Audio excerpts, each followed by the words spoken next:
I overheard my wife telling her friends that after 4 years of our relationship, she packed her bags to leave after a call from her ex, but chose to settle for me. What should I do? I never imagined that a simple evening at home could shatter the foundations of my world. It was an ordinary Saturday night. Our daughter was fast asleep in her room, and the house was filled with the soothing hum of domestic life. My wife, Emily, had a few friends over for what seemed to be a casual get-together. I was in my study, half listening to their laughter and idle chatter while working on some overdue reports. Emily and I had been together for 4 years. Our relationship, though not without its ups and downs, had always felt solid. We met through mutual friends at a barbecue, and our connection was instant. She was witty, compassionate, and had a way of making everyone around her feel special. Over time, we built a life together, moved into a cozy house, and welcomed our beautiful daughter into the world. Looking back, I believed we were the picture of a happy, committed couple. As the evening wore on, I heard Emily's friends urging her to share a story. Their voices grew quieter, and I could only catch snippets of their conversation. Curiosity got the better of me, and I found myself standing quietly by the door, just out of their sight. I knew eavesdropping was wrong, but something in their hushed tones felt urgent, compelling.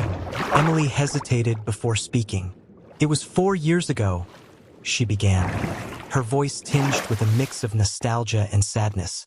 "Right before I decided to stay with Tom. I had packed my bags and was ready to leave.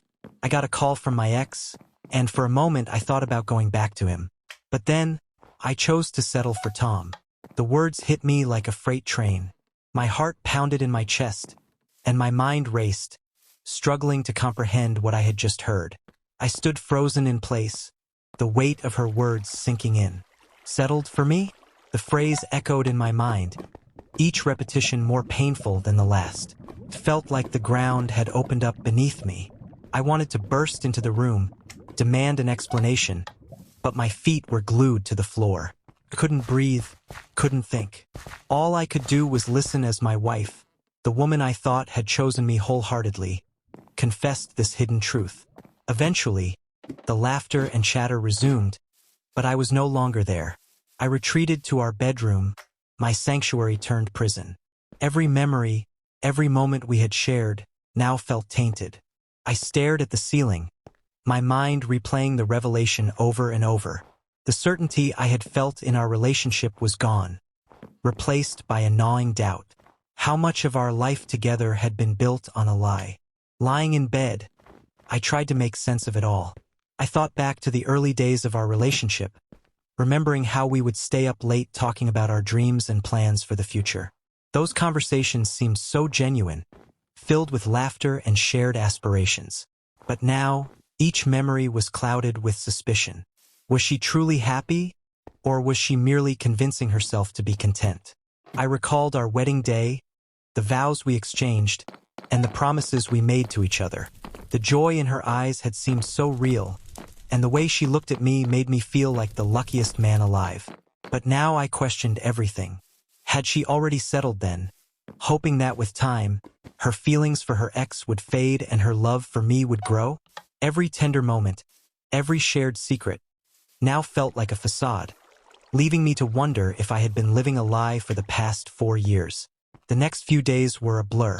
On the outside, I maintained a facade of normalcy, going about my routines and pretending nothing had changed. Inside, however, I was a mess. Every time Emily smiled at me or took my hand, I questioned her sincerity. Was she pretending? Had she always been pretending? The internal conflict was unbearable. Part of me wanted to confront her immediately, demand answers, and lay bare my anguish. Another part of me feared what that confrontation might bring. What if her love for me had always been lukewarm, a mere shadow of what she felt for her ex? And what if, by confronting her, I shattered whatever fragile bond we still had? The fear of losing her was as strong as the pain of the betrayal I felt. Caught between these two extremes, I found myself paralyzed, unable to decide on a course of action. Each night, as Emily slept beside me, I lay awake, wrestling with my thoughts. Should I confront her? Should I demand the truth? I replayed various scenarios in my head, imagining how the conversation would go. In some versions, she broke down, admitted everything, and we somehow found a way to move forward together. In others, she became defensive, angry even, and the distance between us grew insurmountable. What would be the right moment to bring this up? Over breakfast, in the middle of a mundane conversation, or during a quiet, intimate moment when we were most vulnerable? I found myself scrutinizing her every move, every word, looking for signs of guilt or regret. But Emily remained the same loving partner she had always been, making it even harder to decide whether to disrupt our fragile peace with the truth I had uncovered. Desperate for clarity, I reached out to my closest friend, Mark. We had known each other since college, and he had always been my confidant. One evening, I invited him over under the guise of watching a game. After some small talk and a couple of beers, I finally broke down and told him everything. Mark listened intently, his usual easygoing demeanor replaced by a rare seriousness. "That's a tough spot, Tom," he said, leaning back in his chair. "But you need to talk to her. You can't keep this bottled up. It'll eat you alive." His words resonated with me, but I still felt a knot of fear in my stomach. "What if it ends us?" I asked. Mark shook his head. "You can't live with this shadow hanging over your relationship. You deserve to know the truth, and she deserves a chance to explain. Whatever happens, at least you'll be dealing with reality, not assumptions." Mark's advice echoed in my mind as I tried to go about my daily life. I found myself constantly replaying moments from our past, looking for clues or inconsistencies. The day we bought our house, the birth of our daughter, quiet evenings spent together, everything was now under scrutiny. I remembered our first big argument, a silly fight about money that escalated out of nowhere. At the time, I thought it was just a normal part of adjusting to life together. Now, I wondered if it had been a sign of deeper issues, a manifestation of her doubts.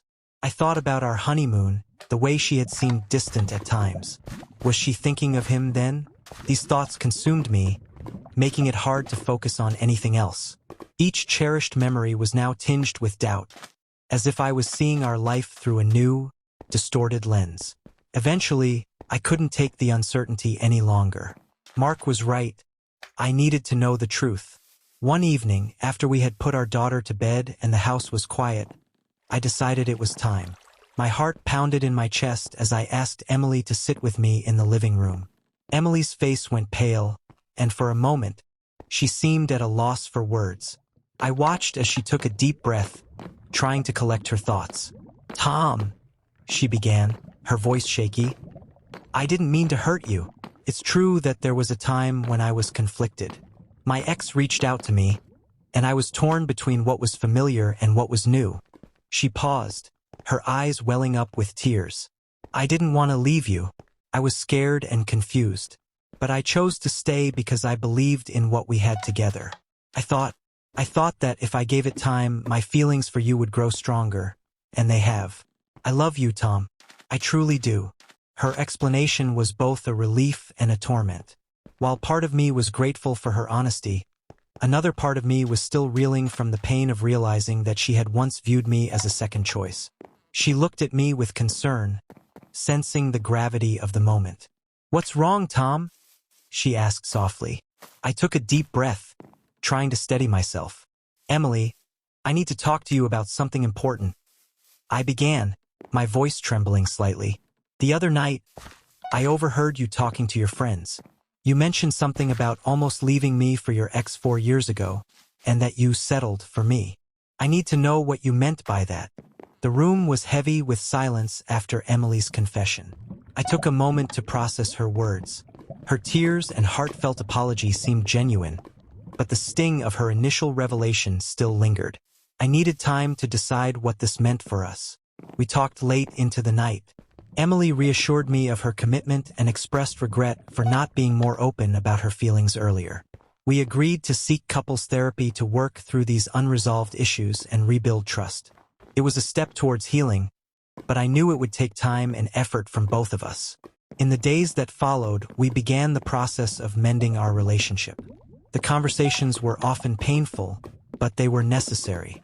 We started to reframe our past, recognizing both the challenges and the moments of genuine connection. It wasn't easy, and I knew that trust, once broken, would take time to restore. Looking back, I realized that confronting the truth had been the hardest part of this journey. It was a difficult path, but it led us to a deeper understanding of each other. We had to face uncomfortable truths, but in doing so, we also found a renewed commitment to our relationship. As we moved forward, I focused on what we could build together rather than what was lost. It wasn't a perfect resolution, but it was honest. We both understood that our future depended on transparency, effort, and a willingness to face challenges together. In the end, I hoped that the love we had always shared would be strong enough to guide us through, and that our choice to stay together would prove to be a testament to our resilience and commitment.